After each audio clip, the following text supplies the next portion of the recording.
Hello, everyone, and welcome back to Rebooked, the show where we talk about the men and the women who be slapping all the meat in the middle of the square circle. And what are they doing? Telling stories in the process, brother. Of course, I'm GB. You got Matt as well as Jake, as always, to talk about the things happening in the world of pro wrestling. And this is our Friday show where we cover everything that happened in WWE. By the way, make sure you check out our TNA episode. And hey, get ready for AEW Dynasty. We got our Dynasty episode on Wednesday that came out, so make sure you go and check that out as well. Fellas, though, we're excited. What's going on this weekend? Jake, I know we spoke about some basketball last time. This is it, right? Final Four? Final Four. Is it this weekend? This weekend. Yeah. Mm-hmm. So we are going to, next time. Final Four is this weekend, and the national championship is Monday.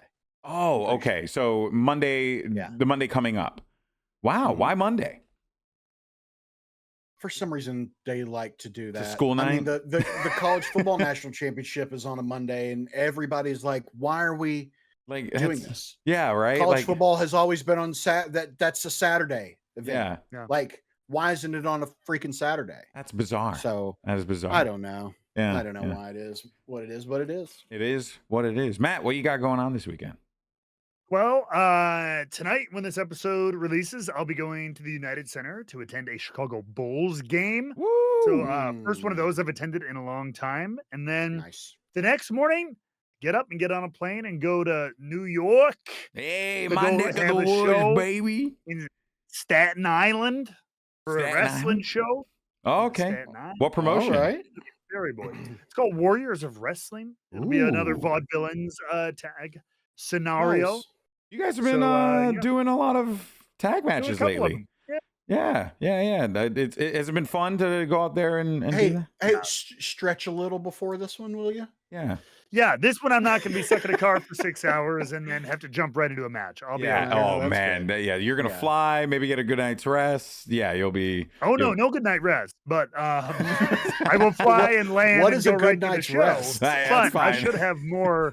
I should have more time. Yeah, good night's rest you talk about. Yeah, I will not be out of time. Yes, as they say. Oof. God, that hat's so sick.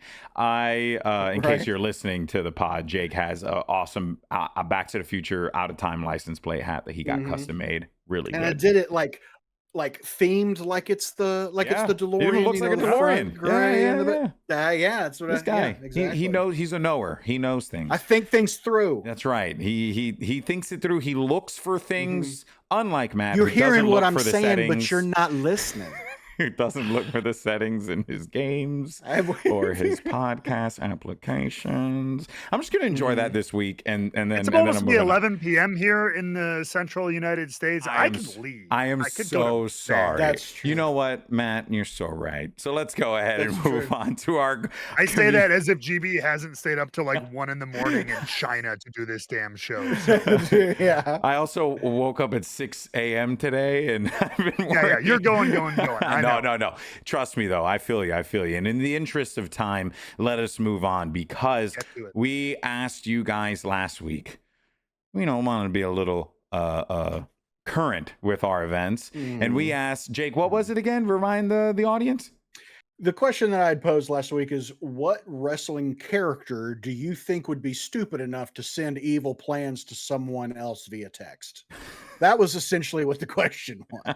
And we no topical relation at all. Yeah. Nothing to do with, elected. Anything that happened in real life with idiots. Not like an administration would use a commercially available app for government secrets. But anyway, we're not trying to signal anything at all. Yeah, here's the thing, though. There's no gate there. But let us share with our community, because it seems like Axel Explode had the right idea. So Axel says, I think Tongaloa is definitely leaking bloodline plans. And I think that an individual who could do that would be Ethan Page. I gotta say, Trips, Paul, can I call you that? Papa H, run with this shit. Run with this shit. Tongaloa being the leaker. Oh my God, that'd be. He's at home, injured, just pissed off. He's like, screw it, I'm telling him. I just imagine I think even someone else may have said it in our Discord, which you can join, the link below. I think someone had said in there about, and I had this exact same thought of if R-Truth had rejoined Judgment Day somehow. And he's like texting everybody. Yep. All right, so they told me to tell you this, and it's like, no, that's what we're gonna do to that guy, and he was ready for it. And what are you doing? Damn it, man.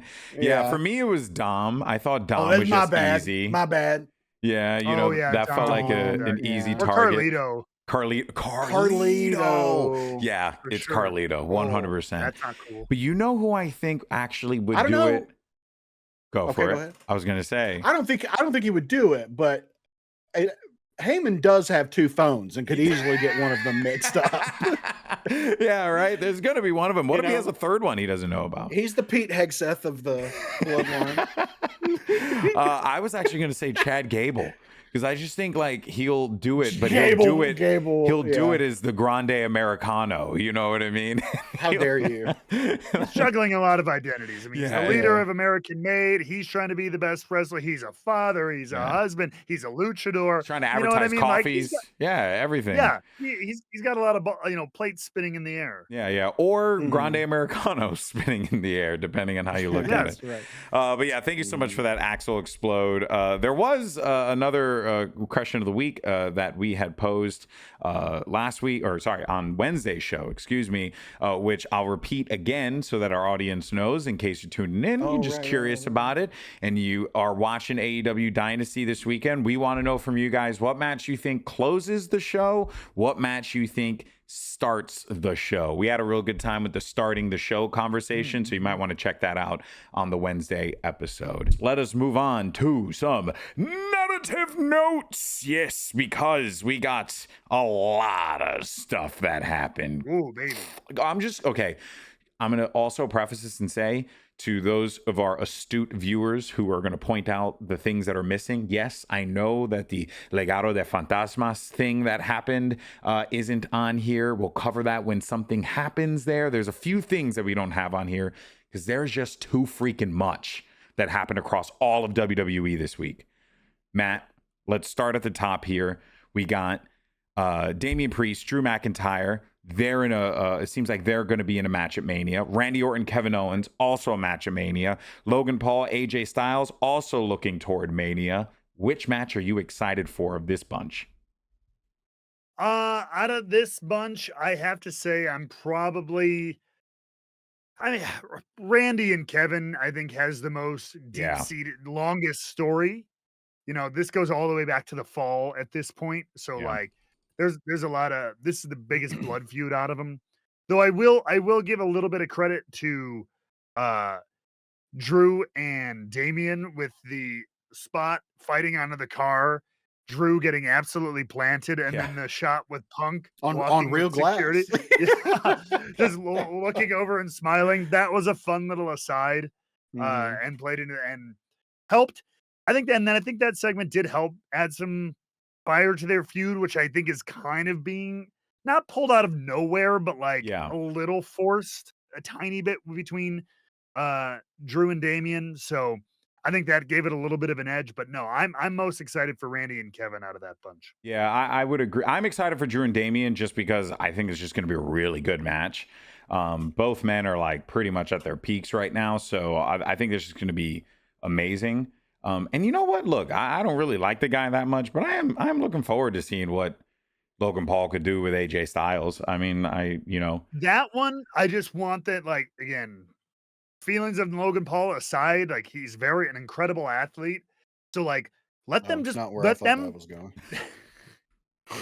just put together something that is just a showcase of that. Yeah. Two guys who are really good at that. It's not going to be a wrestling match. It's not going to be a great pro wrestling match, but it'll be an athletic display that I think could be really, really cool. It could be kind of its own little niche on that WrestleMania. And some streamer will get involved. Of course. Speed will be back or whatever. It'll be Speed or Mr. Beast will be there. Which is I get it, but I gotta say, and look, I'm just gonna leave this one question for the group just because curious to know what you guys think, but I don't know, man. Going back to Monday Night Raw and listening to that crowd, that wasn't a crowd that was like, "Wow, you're a bad guy and we're booing you." That's Let's go just away, Heat. they just want you gone. And I'm a little worried that, like, I don't know, that could like affect things and like leading into this, because I don't, but it's also good. I do feel like it can be good because it's like you'd want that, right? Like you want AJ to be the clear hero in this situation, right? But do you have AJ Styles lose at WrestleMania to Logan Paul? Woof. That'd be crazy. Yes. Yeah. When Jake Paul comes and pulls him down from the phenomenal forearm. Maybe gives him a boxer right hand. Yeah. And they play into that whole gimmick because they're going to probably help promote that stupid brother fight they're going to have. Oh yeah. Isn't it this summer or something like that? They're fighting each other? Aren't they? I thought they were. No, they have a show, Paul American. I know they have the show for sure. Oh, okay, because I don't even mean this to be a hater. Well, maybe a little. I just couldn't care a damn about any of that. Yeah. And I see the ads and I'm like, dude, I'm just seeing people who like, well, who's that for? Have no understanding of what the real world is like whatsoever. It's like watching. No, I mean, look, it's for the people that like watching Keeping with the Kardashians. You know what I mean? It's just like flat out. Like that's like what that audience is looking for. Yeah. And maybe that audience tunes into WrestleMania. Oh, there's a crossover for sure. There's a crossover there potentially. But yeah, so again, we'll be keeping eyes, on all of those matches there. But let's continue forward with the narrative notes here because we had a freaking big. Well, thing I guess I'm interested in the same match. Oh, I'm so sorry, Jake. I'm so sorry. I missed you, bud. I don't. Here, the floor is yours. I'm giving you the solo shot scene. Just tell me your match, you sweet, beautiful sunflower. I agree with Matt. God damn it. God, this son of a bitch. Damn you, Jake. I do think that McIntyre and Priest could be kind of a surprising match because it feels like they are kind of an afterthought. And no discredit to them, and it's not their fault, but it's just there's a lot bigger stuff. So I feel like they could have the kind of match where they're like, take risks. Dude, let's just go. Sure. Let's just go do it, and let's a little bit of a dark horse. And listen, and I really it's going to be a heavy hitting match, a surprising match. It's going to be heavy because those are big meaty men slapping meat. You know. Yeah. So I think that could really be a dark horse for a really good Mania match. So I couldn't agree more, man. Yeah, without a doubt. Well, we also got to keep eyes on what's going on with the Women's World Championship because this story really has gotten just so fun. Io Sky defeated Rhea Ripley for the Women's World title via double disqualification because the referee was Bianca Belair, who wasn't paying attention to how to be a good referee in particular. She was more into, how she was presenting talked to one herself. Before the match. She talked, but you see, I really like what they're doing with this, guys. Neither one is the bad guy, but they're doing bad things. Yep. Coming out of this, though, Jake, do you see a clear bad guy potentially, and who would that be? I don't, and that's what I like about it. Oh, okay, cool. I want them all to have their own complex feelings and whatever, and that's what I think is fun about this match. Is I think all three of them are going to collide, and all three of them are coming out of Mania different. That's really kind of how I feel like it's heading. Like it's heading not for a character reset or for anything but like we're leveling up. Yeah. Like this match is going to have everyone level up to a new version of their character. I think you're going to see we've seen the have fun and hop around and hug kids and have a good time, smiling, laughing, version of Bianca Belair. But I think she's getting a little more serious. Yeah. She wants, she really wants to get her hands back on gold. And, she just went through what essentially is a horrific divorce. Yeah. She went through the equivalent of that. And now she doesn't trust anybody. Yeah. She just does not trust anybody. And she has a valid reason for feeling that way. It's so refreshing and interesting to see wrestlers and wrestling characters have complex human emotions. Who knew that those kind of characters are fun? But I think it's the same for Rhea. You know, Rhea has learned a lot. If Yeah. you didn't watch her backstage promo a couple weeks ago after she lost the title, do yourself a favor and go check it out because it was fantastic. Really good. But I'm getting more and more excited for this match the more and more they do with it. Yeah. I mean, we know that this is where it's going, right? But I'm curious though, is there a possibility, Matt, that Rhea isn't in the match, and that is part of the story? There's a possibility. I don't think it's a big one, but it's there. I mean, it's there if you That's wanna, what she said. if you want to tickle it a little bit, flick at it, see if it, Sure. see if it responds. see It's if it there, moves. but like, Okay. I have a hard time Yeah. seeing WrestleMania without Rhea Ripley in a match, and considering how she's been part of this, got to be in this. It's got to be a 3. I think, if anything, I think we see. That's an actually, action figure. Look, I No mean, kidding. that It's that ridiculous. like, good lord. Yeah. Bianca Honestly, Belair I is think- so impressive, and she makes her own gear too. Like, Yeah. what can she not do? It's Oh, insane. she's nuts. yeah. Referee, but anyway, it's fine. Yeah. No, just Allegedly. if anything, I see Rhea Ripley big heel turn at Mania. Yeah. Is kind of what Ooh. my gut is Ooh. telling me. Ooh, so you think Rhea Ripley's the one? I feel like Bianca's the one that's giving me the vibes. I Kind know, of and to Jake's that's point. why. Oh, because you That's think it's the swerve. You think you just Not get like a swerve. Again, they all the two challengers are both very vitriolic. They're very hot headed right now. yeah. But I think Rhea is just going to be, after losing, because I still do think Io Sky will come out ultimately, because I think the other two are going to tear each other apart. Yeah. And I do think Bianca will have to ultimately go back to settle This beef. Naomi Jade stuff. Mhm. I think Yeah. she's going to go back to that. Maybe that'll be a triple threat too at some point. So I think she'll stay in Oh her my kind god, of what a babyface-ish, fucking match that bro. would be. Yep. So I think Rhea's Woo. in not winning, because I think it's like, oh, okay, I made a mistake. I screwed up, took my eye off the ball, and I lost. But I'm getting back into this match, and I'm winning, because that's what Rhea Ripley does. She wins. She dominates. Mommy's on motherfucking top. Yeah. And when she can't do that, she's going to lose it a little. And I think she's going to be like, it's going to be that And we DTA, could- and Yeah, I'm and all- we could it's all see about me. her. We could see her go down the same path that we've seen Drew McIntyre go. Maybe. Yeah. That a would be similar kind of vibe, fun. yeah. A similar, yeah.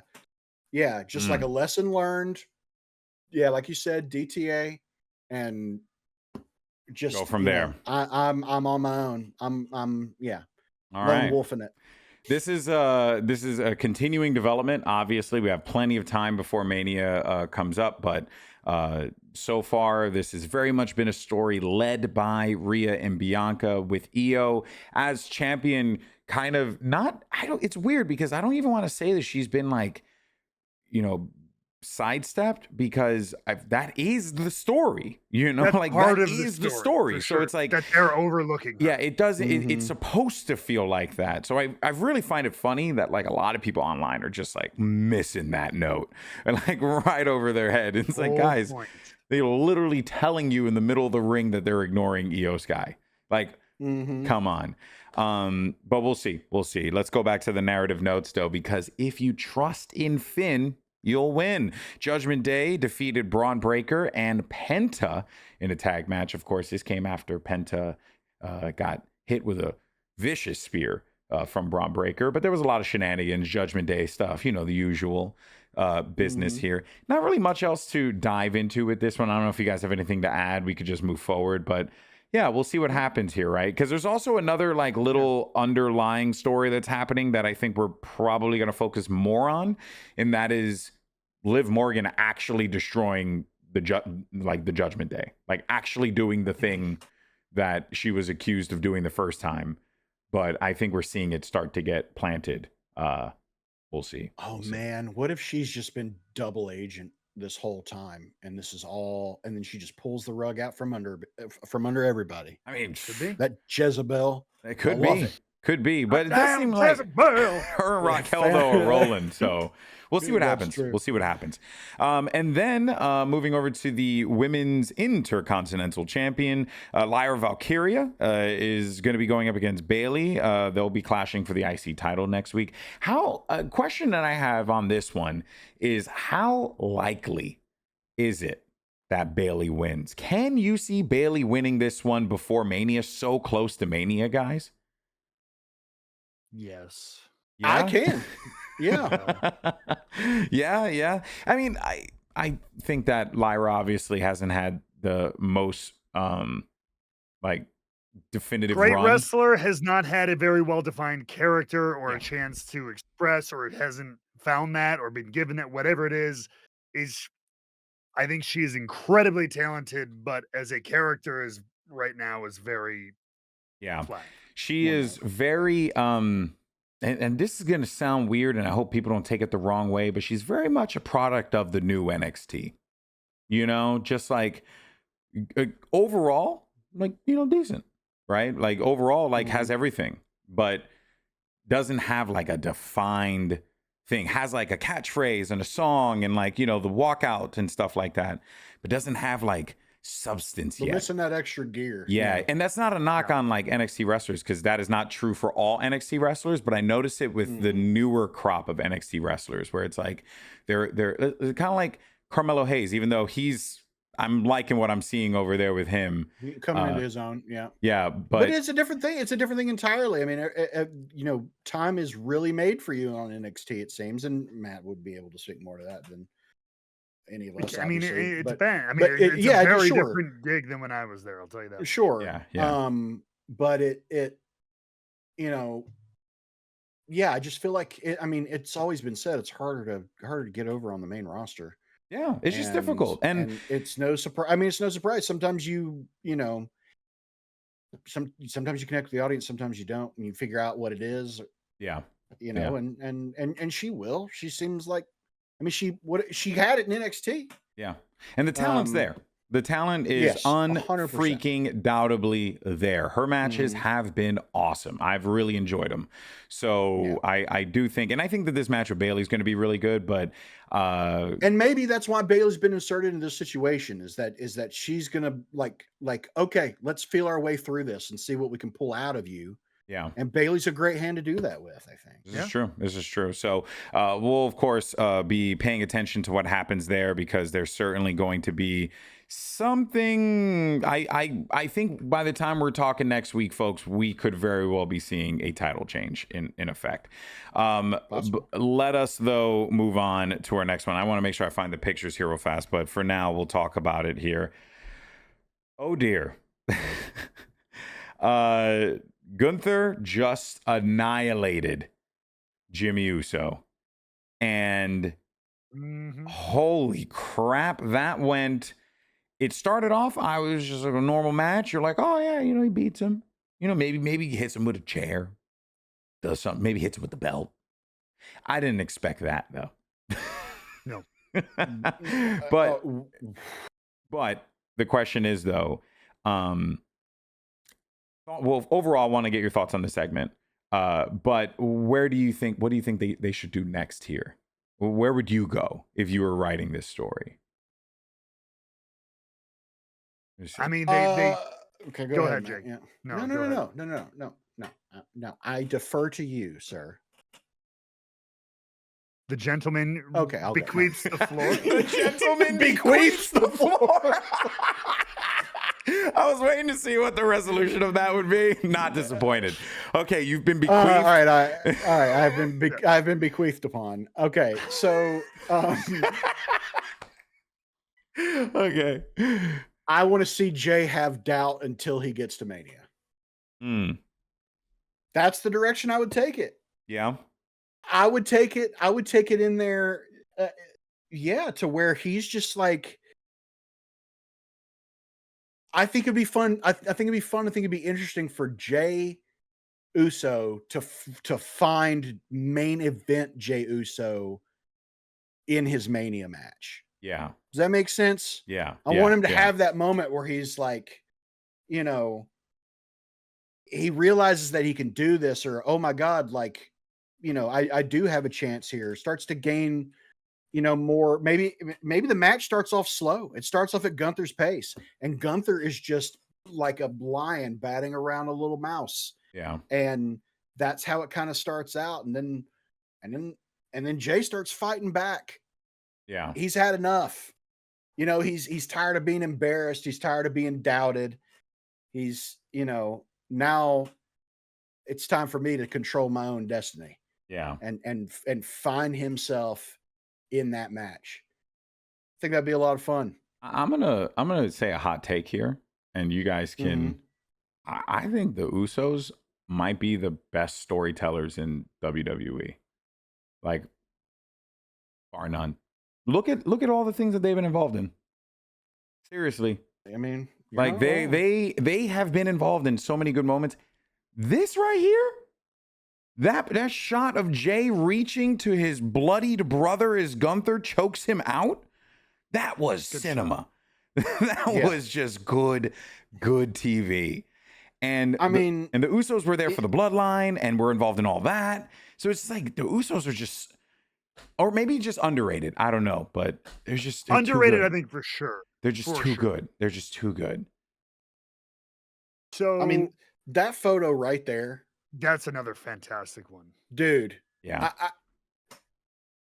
So my only thing before I get into where I think they should go, this is what this feud needed. We felt like it's missing that gear or whatever. This kicked it up a gear. Mm-hmm. My one, and this is probably me being really picky. Jay, I don't know what it was. His sense of urgency when his brother was being bloodied was a bit below what I think what it should have been. Okay. I felt like he was there. He was at like a 6. He should have been at a 10, trying to claw Gunther's goddamn eyes out. He should have been spitting, screaming, and cursing at him. There was multiple times where Jimmy is bloodied and Jay was kind of just standing there, like, and I know maybe he was like seething kind of on the, but I'm like, I'm sorry, that's that moment. We need you. Fuck you, you fucking I think that in that moment you need to be blow more yourself up. Yeah, visually visible. Yeah, your family member's life is on the line. Yeah, the monster is dragging them into the sewer. Like that's that moment. But it also mirrors how helpless Jay has already felt. You know what I mean? So like I at the same time I can understand him being like, even if I got out of here, what am I gonna do? I can't beat him. I've been screwing up this whole time. I'm not, like I don't know. Maybe he's there was scared also for his brother, a sense of I don't know why, but I felt like. But I'm with you, Matt. I agree with you there. Sorry. Well, I'm gonna counter just a little because that was not the vibe I got when watching it. The vibe I got was he was like genuinely like in shock, like he couldn't believe that someone would do this. Oh, okay. There were a few shots there that they show him looking shocked, like worried. It just, to me, it was just like, okay. It wasn't. To me, I didn't read shocked. Yeah. No, that's fair. That's fair. I get where that's coming from. Yeah, that could be one angle to take it. I just didn't have, because there was also like at the end he like grabbed his brother, he grabbed Jimmy, and you could hear him be like, why would you do this? Like there was like this like desperation almost that it sounded like. So that's why I took it as that. Right. That being said, I can also understand your point of view, because I do think that one of the issues that WWE has had is that they kind of serve TV a little too much sometimes. And like, yes, the, stoic face, the visual might hit, but like, to your point, him being more visibly angry and actually moving and doing things would have also brought the energy up from the crowd too, who probably wanted blood in that moment in time. You know what I mean? And they got it. There are those times where I'm like, it's funny because you're right. I think they do try to think like cinema and TV and acting a little bit. Maybe they were going for some deep internal thing, but at the same time, I think sometimes you got to have that like, what if it were real? And if it were real and your actual Right. brother was being bloodied by a thug in the street and you were locked to a fence, you would bloody your own wrist to you know what I mean? You would chop your own skin off if it could mean you could get to and save him. Yeah. Yeah. Yeah. So like I wanted a little bit of that, but like that's why like I was thinking this worked well. We've got what 3 weeks? Yeah. Yeah. We got a lot of time. Yeah. I mean, that's not a lot of time. We got 3 weeks. That's 3 weeks. I You know what I mean? mean, That's yeah. 3 yeah, it's episodes fair. of Raw. It's fair. It's fair. It's fair. 3 episodes of Raw. Yeah. But I think like my thought was like, all right, we don't slow down here. I don't. That's why I was thinking like we don't have these moments of doubt and everything. Yeah, how Now can we you? hit the pedal to the floor. Yeah. Now this is Jay's Stone Cold versus Vince. He's breaking into buildings trying to get at Gunther's throat. Security's holding him back. Maybe Gunther bloodies him, Jay, but Jay keeps coming, diving onto piles. This is that I am a dog that you just unleashed. He needs to be a psycho. And yeah, like a little bit of that. And then I think the match to Jake, I think is exactly how it'll go on the day. I think it'll be that. Yeah. I think he'll start off despite all the heat going into it. He'll be unsure, he'll be that, and then I think he'll find himself in that matchup. But I think given how personal and literally bloody this got, I think you gotta hit the pedal to the floor, and Jay is a man on a loose freaking cannon. You come for my family. Yeah. You come for the bloodline. You know what I mean? You gotta get got. Yeah. Forget if I'm a better wrestler than you. I don't care anymore. I don't need to be a better wrestler anymore. I need to end your freaking life. Yeah. You know what I mean? Yeah. I'm done worrying about being the better wrestler. I'm gonna kick your teeth in. That is so right. That is so right. I do think that also I just gotta give flowers to Gunther. Everything about that was great. Guy grabs the blood, throws it across his chest, even tasted it. I pledge my allegiance. I pledge my allegiance to Gunther. That guy is so good.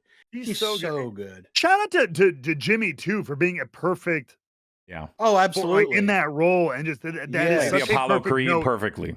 Like, yeah, dude. Like, I know it sucks. Like, and it's got to be a confusing but awesome thing. And like, your brother's getting this shot, and like, you're kind of a tangential, so you're just kind of playing this role in it. But man, that is a pivotal part to play. Yeah. And like, it just came off so well. Yeah, and even in the match, Jimmy was competitive, but then it was like, then it just became, Rocky. It was literally that the whole thing all over again. We're like, little by little, Gunther just wearing him down. Crazy stuff. So good.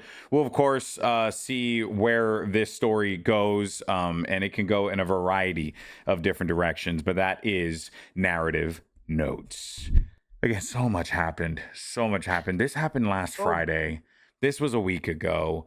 CM Punk dropped the biggest banger at the end of a promo and confirmed to everyone that despite them being in the main event and despite him getting Rollins and Reigns, that was not the favor. He still has the favor. So they brought the favor back, which is awesome. But yeah, how do we feel about just that whole sequence? Because I gotta say, from Roman's part to Seth's part into Punk's part, woof, all that just flowed gorgeously from the production to the actual promo itself. So Jake, what was your make on it? I mean, it was a great segment. Yeah. It was a great segment. They really did a great job building this as a blood feud of them just like, let's get it all out. Let's get it all out right now. Yeah. And then let's go fucking kill each other at WrestleMania. Man, it's interesting to me that it's going to main event. I assume night one. Yeah. Yeah.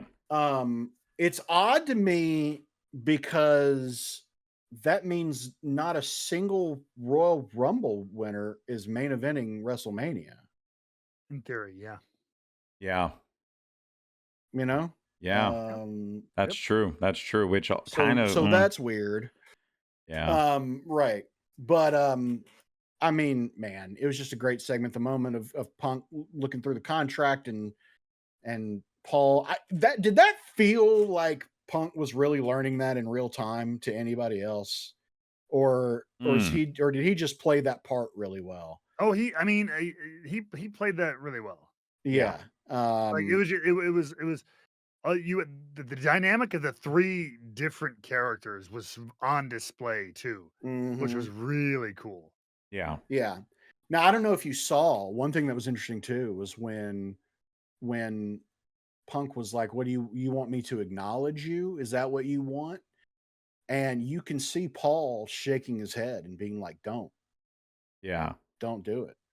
Yeah. And But I like the way he did it though. I don't know. I like the way he did it. Yeah. The way he did it was perfect. It was like how I think anyone with sense would like approach it. Be like, you know what? Hey, man, thank you so much for this. Because you know what? What you allowed is for me to whoop your ass. So thank you. I acknowledge you. And I also acknowledge that I'm going to give you these hands. You know what I mean? And like, I think like that is a really, like, I love this egotistical, cocky Roman Reigns who still thinks he's the king of the jungle, who still thinks he's like the guy, even though he is.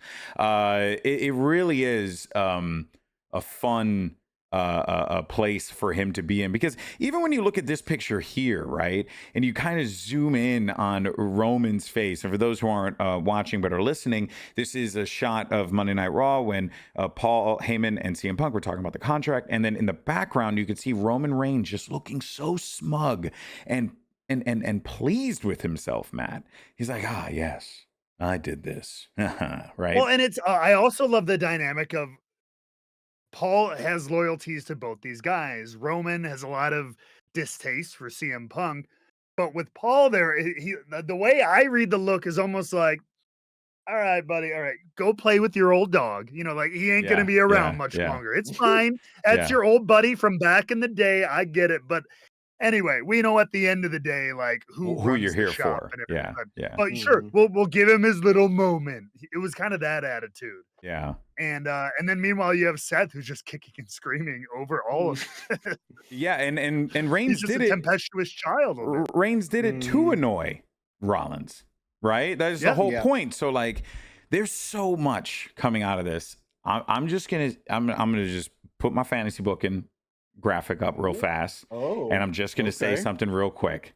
Okay, I see a few pathways here, but I'm gonna say one of them that I think is gonna be really fun. I think Seth Rollins is gonna sell out, and he's gonna sell out a second time to The Rock. And I think this is all going to kind of start this process of Seth realizing, I can't beat Reigns. Punk keeps getting in my way. So what do I do? Because he hates these guys. The Rock across two different feuds? I think that someone... So I was saying this to a buddy of mine today. Someone needs to be the avatar of The Rock, if that makes sense. Kind of like the way that Seth Rollins was the forward-facing person of the authority or whatever, right? Like Seth was that guy. You need someone to do that. And I could see, and like The Rock has been preying, the final sub-boss. Yeah, and The Rock has been preying on people's desperation, right? Like that's what I've gathered from it. Like John Cena's desperate to get number 17, right? Cody Rhodes is desperate to hold on to his title, right? Well, Seth Rollins is desperate to end the careers of CM Punk and and Roman Reigns. I don't know. That's my penultimate boss. Penultimate boss. You know, the sub mini boss. Mini boss is great. He's a mini boss.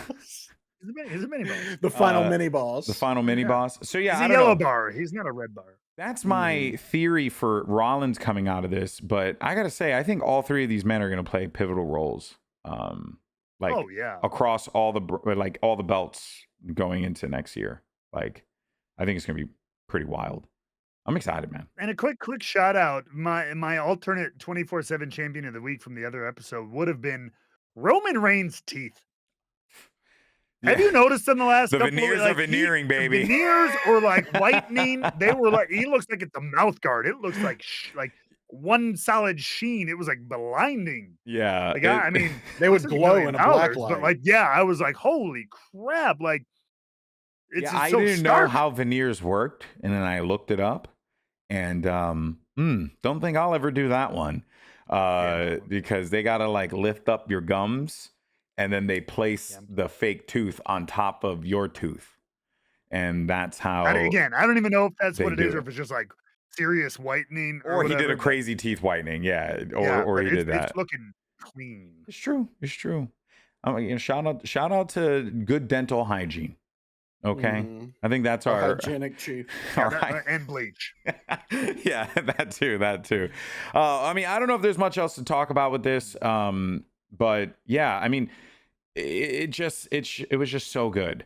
And I love that. It is a huge marquee triple threat match. 3 of the top names in the company, in the business, which is already a seller. But I do love that we have this not innocuous, but like ambiguous favor hanging in the air. It just gives it what is already a marquee matchup, just for pride's sake. It gives it this little extra layer of, ooh. Here's a question. Do you think they know what the favor is? Yeah, I do. You do? What do you think the favor is?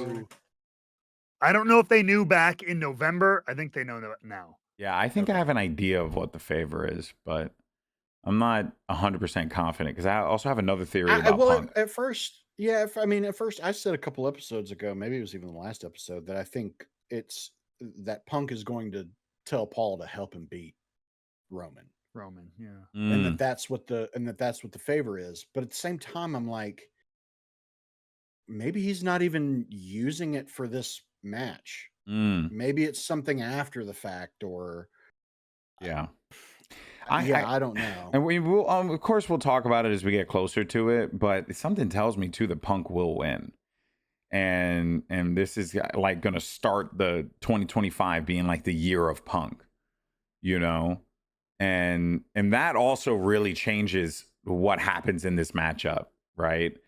Because does he need the favor to win the match? Like, I don't know. You know, like he's clearly being put in the, you know, if you want to go by WWE 2K ratings, he's clearly in the 90s with everyone else. So I don't know. Well, but that's what I'm saying. Why wouldn't he use his favor for something else that would give him a title shot?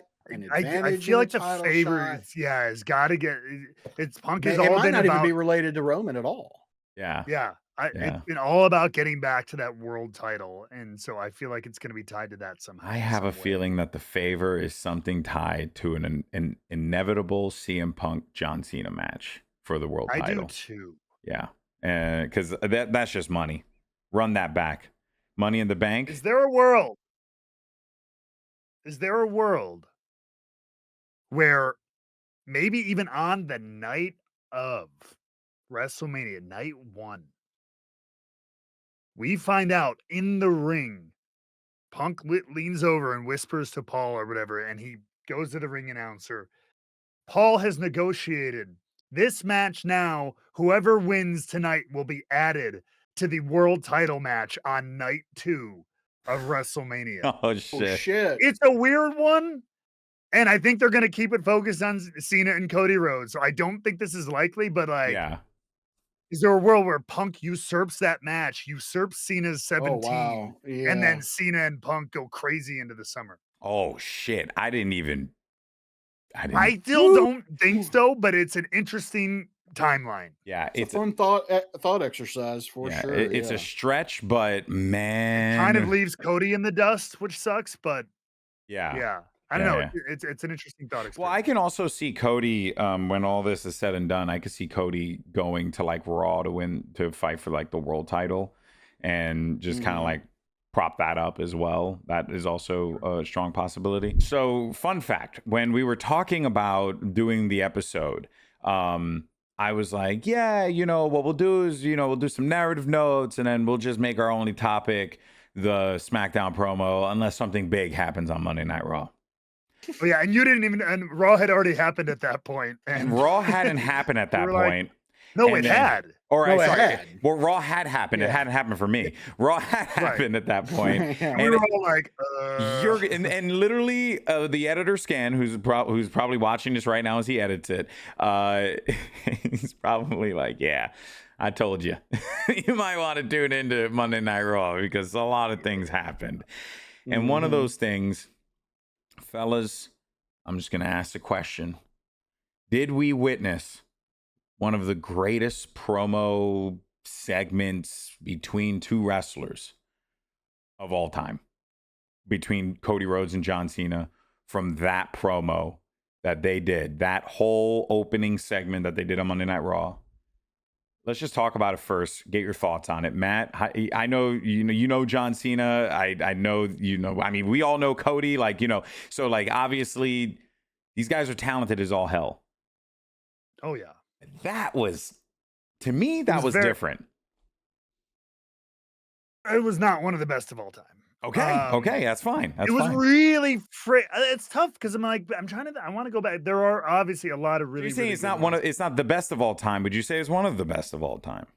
I don't know. I'd have to go through a lot of old like it did not. It jumped out to me as very good. It did nothing. It did not jump out to me as like holy crap. Interesting. But it was like okay. It was just that damn. This is really really good. One of my things was I love Cena being a heel, but some of his performances have been a little bit like, I don't know if he's just getting too into it because it's a little bit like he gets a little bit of like yelling, like, I'm gonna crush you. Like Yeah. he gets a little too cartoony almost. And the But he first, might be doing that on purpose to play into a stereotype of himself. maybe. You And know? like the first chunk of the promo, like this was a great promo where I just wanted them to talk to each other because their points were so good. At first, Cody did it great. The first chunk, Cena was doing a lot of like, I'm gonna tell, and then turning to the audience and just like yelling at them, like you, Yeah. and then at the end, in the middle of it, it came down to just him and Cody, and it got way better, even though they were still shooting barbs at each other. Yeah. It was just a little too like, I'm going outward with this when I wanted this could have been almost the whole time straight. It was just a little bit, and I'm being very, very, very, very nitpicky. Hey, and that's fine. That's what we do, you know. But it was so good, and I was so happy to see something different after kind of 2 weeks of a very similar beat. Yeah. I even liked Cody cutting him off before he even spoke because like, yeah, no, we're not gonna do this again. I thought it was really good, and we got our first bit of physicality, which was nice too. We did. Nice button. Yeah. Jake? It was a phenomenal segment. It was a phenomenal segment. I love that they made it seem like it's going to be here we go again. Cena's going to come out and talk his shit, and then Cody's going to come out and talk his shit, and then that's the end of it.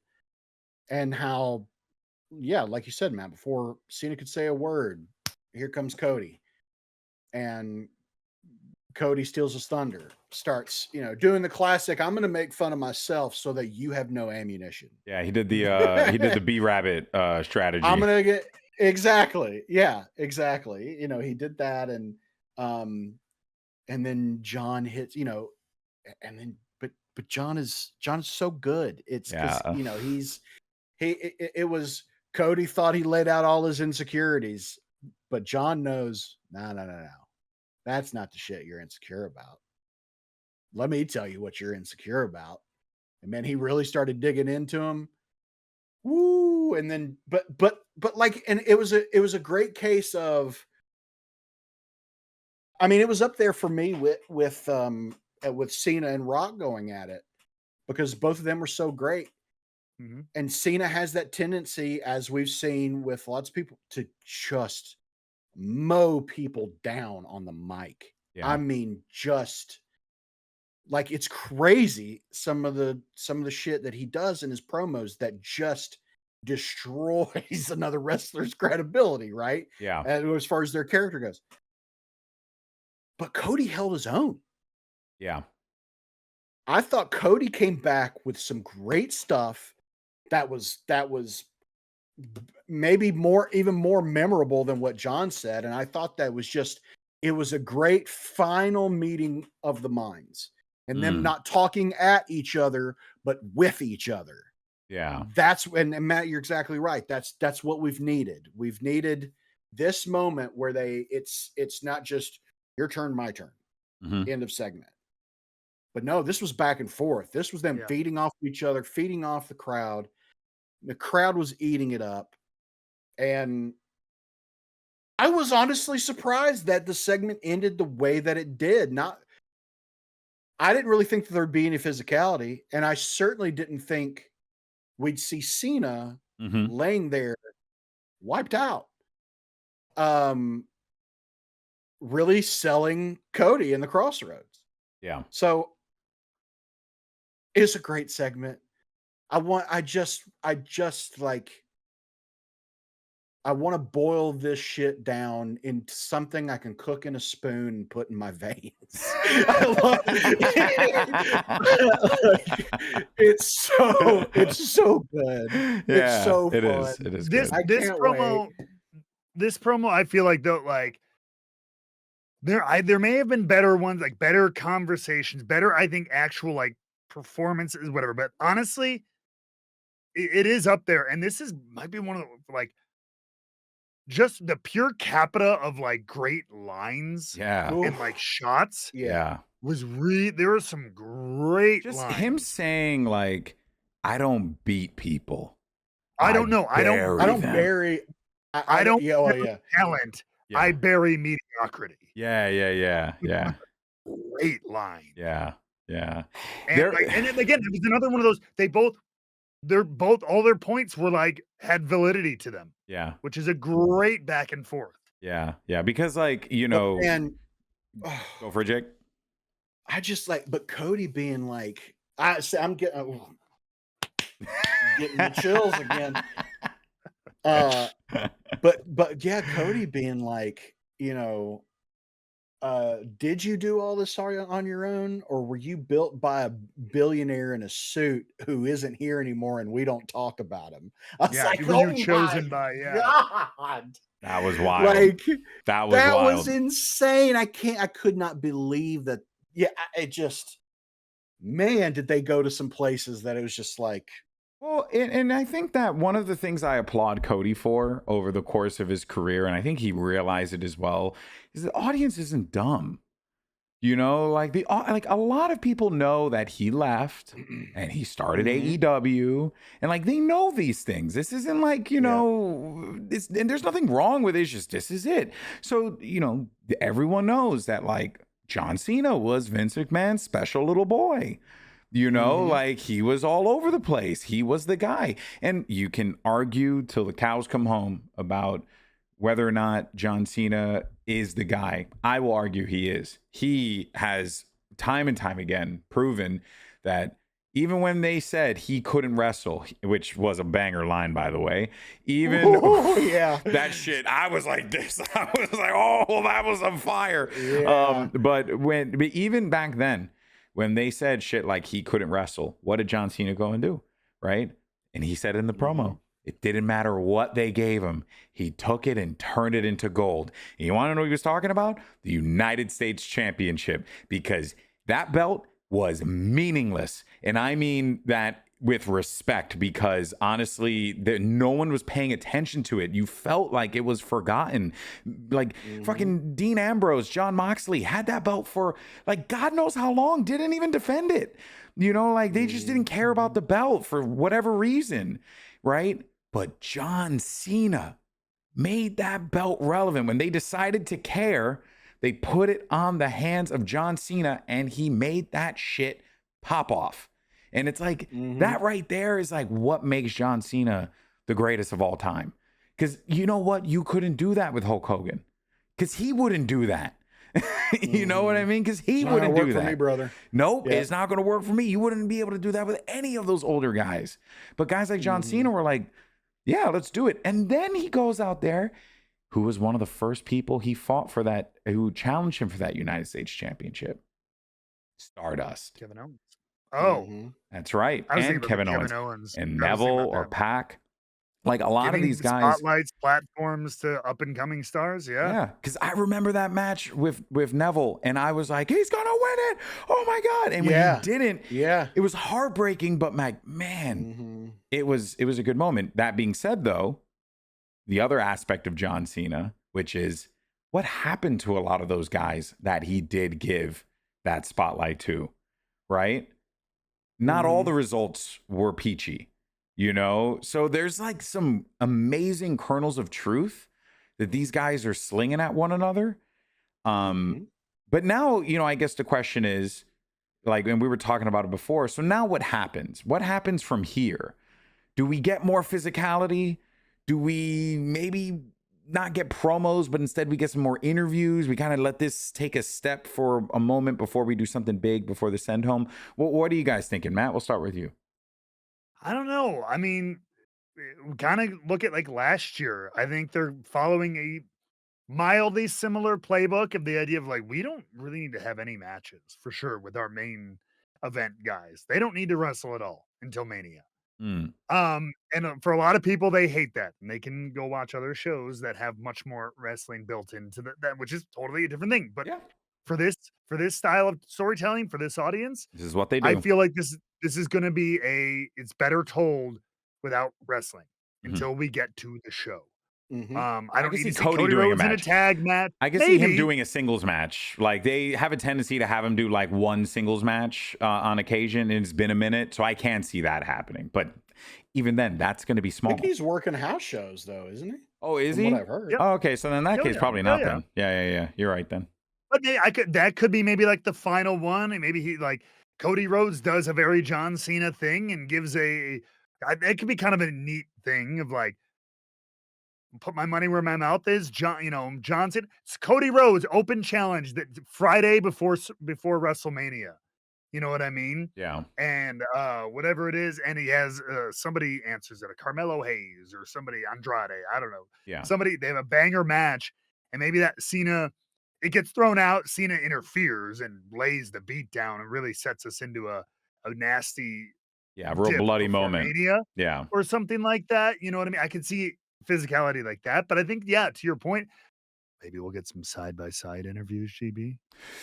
Oh no! I think what we're gonna get is Michael Cole with individual interviews. I think we're gonna get a Michael Cole John Cena interview, which is gonna be really fun because Cole's kind of been a little bit not in the story, but like he's talked extensively about how much John Cena has betrayed him personally.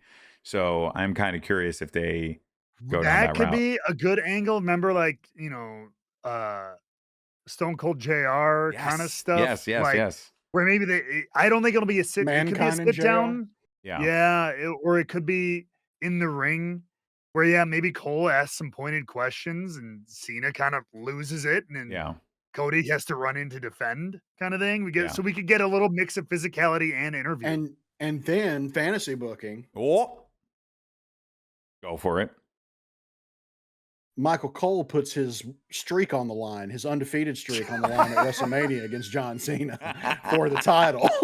And now we determine night one. That's night one. Yeah, that's who's the real greatest of all time. Oh man, damn. Yeah. Well, look, there's a lot of directions that we all know this is going to go in. It's going to be wild. It's got to get physical again. It's got to get physical again. Cena's not going to let that slide. Yeah, there's got to be blood of some kind. I think there's going to be some bloody moment, just like the way The Rock assaulted Cody last year. I think we're going to get a similar-ish moment of John Cena brutalizing Cody. It's going to be something. It's going to be something. Nope. No? What are you going to get? What do you think? Nope.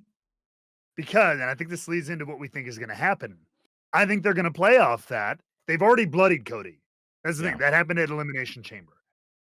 I maybe think we're going to do the opposite. It's a wrestling trope, but we'll do the opposite.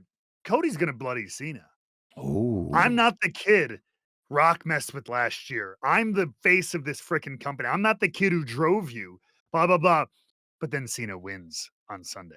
Lol, Cena wins. A little bit. Like, can you imagine that promo Monday after Mania if Cena comes out with the title? Yeah. Lol, Cena wins. drop the mic.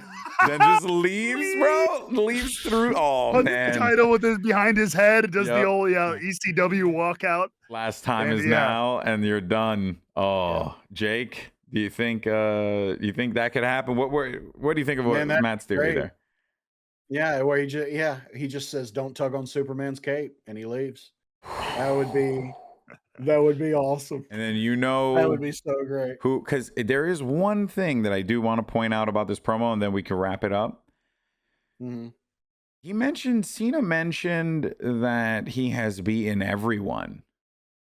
There is a guy that he hadn't beaten in a while, and he was just recently in the ring with. And I'm thinking about CM Punk, and I think CM Punk comes back into this, and they run back Money in the Bank, and absolutely. That's because it's literally the same story. It's Punk won the belt, left, took his ball, and went home. Cena's doing the same thing. He's going to win the belt. He's going to take his ball and go home, right? Mm-hmm. But like Punk might win the belt just like he did, like back then in AEW. Funny enough, he wins the interim or the real world championship. Man, that'd be crazy. But I'm excited, and this was great. I loved it. I mean, I was glued to my seat the whole promo, and that doesn't happen all the time. I didn't take my eyes off the TV. I wanted to know everything that those men were going to say in the ring. That is good television. As we all know, we've been doing this for the last couple of weeks now, where Jake has been busting out a couple of WCW trading cards that he found in the middle of a cabin in the woods located in the eastern part of Delaware. And which is the number that won today, Jake? I didn't do a poll this week. I wanted to pick a number. You didn't poll? I haven't got to pick a number this week. Last week we did number 9, so here we go. I'm going to open up the next Hold on one pack. second. Before we do that, it's time for Jake's Retro Rippage. Play the graphic. There it is. Yay. We did it. Wonderful. Okay, go for it, Jake. Like I said, last week we did number 9, so here we go. All right. Let's see.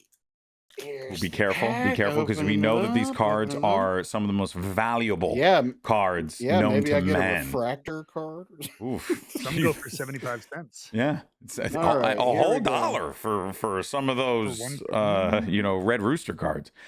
Which is probably more than I paid for them years ago. All right off the bat, the Stinger. Hey, look at that. That's a 65-cent card right there. I don't think we've had that variation. We got Terry Taylor next. Nice. Speaking of the Rooster. Speaking of. His favorite hold is the 5 arm. Of course we're back to the 5 arm, baby. Absolutely. All right.